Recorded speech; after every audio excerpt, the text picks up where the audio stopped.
So this has got to be one of the more fascinating things that you have to learn being an athlete. What is the difference between being injured and being hurt?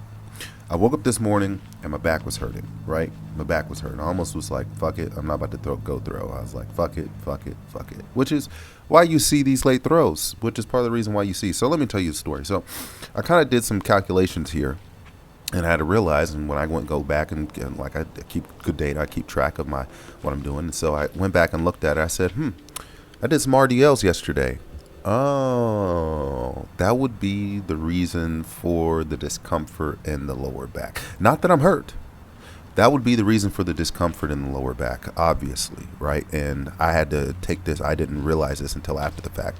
My biggest concern when you bring up back, and this is for any thrower, right? When you bring up back, you have to take into consideration spine, right? I think that's your biggest concern because the hammer is exerting an exuberant amount of pressure on your spine, and I would say sharp pains down the spine. Yes, there's an issue there. Obviously, I think that they're in okay, but you have to delineate versus okay, I hit the back good yesterday versus I have spinal pain, and that's my biggest concern with this right here. And even when I've thrown, even when I've not thrown, even when I've lifted back squats, haven't really gotten a bunch of back because I think that it's because I've lifted properly, and I don't believe in using a belt for this reason because I believe covering up the problem isn't going to help you work through the problem. So lower back was hurt, and realized it's because of the RDLs. Eventually measled my way out here to go and take some hammer tosses after I realized as an assessment of the situation. There was a good amount of volume that I did throughout the earlier part of the week.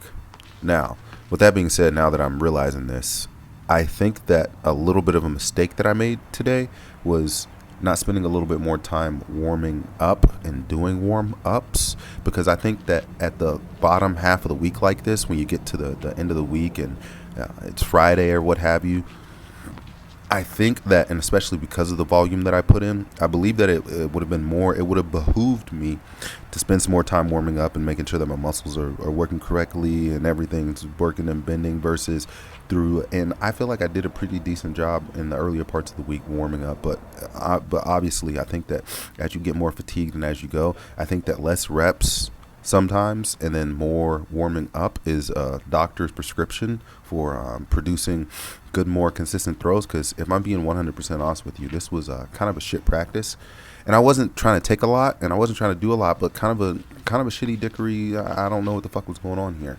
I think that definitely fatigue played a little bit of a role in this, and I think that as I progressed throughout this week, I definitely put too much petrol in the engine at the beginning. Well, I put too much effort. If you talk about intensity from 0 to 10, the intensity somewhat at the beginning of the week was probably at a 8 or 9 at some points. Probably wasn't a full blown 10, but probably was at an 8 or 9. And something that I learned throughout this week is that probably needs to stay. Probably stays at 6 or 7, and probably less than that most of the time throughout.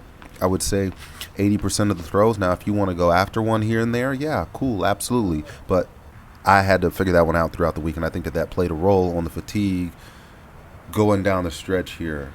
So lessons learned. I'm learning. I'm picking up things as I go, obviously, but it's kind of frustrating. Didn't realize I was going to come out here and lay a big ass goose egg like I did, and fucked around and let it get dark also. So just interesting. But I did, however, was realizing that I was, because of the intensity and I was going at a lower intensity, I did have more energy throughout most of these throws than I did earlier in the week. I was recovering. I wasn't like taking a big going after a max power clean and then going after another max power clean. It was more, okay, this is the form, let's do this, okay, let's execute, okay, next rep, okay. It was a lot better as far as that goes, as far as getting the reps consistently under the intensity that I need to. However, don't know what's going on here. I dealt with some rocks. If you'll go back and look at one of these throws here, I was stepping on some rocks here a little bit, and that I know that played a little bit of a role, a little bit of that surface. I probably need to bring a little bit of a broom. I'm not going to blame the damn surface. I'm not that much of a pussy. Panda Shrek, excuse me. But yes, I had a little bit of a factor. Feeling rocks above me or below your feet never makes you feel comfortable. But overall, think that my mistake here was the intention was correct. I wasn't going to take a lot regardless, but I think that my mistake here was probably not spending enough time warming up. Probably the biggest mistake here. Lesson learned, obviously. There's something strange about on number 2 that feels like I'm coming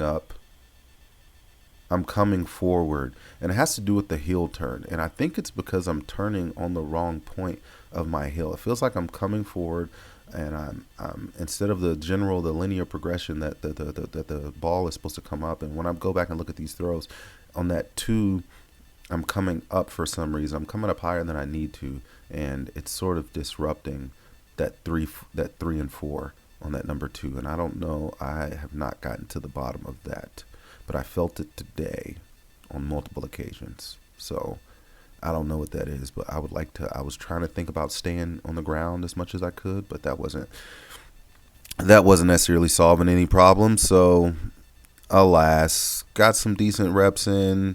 Can't really complain.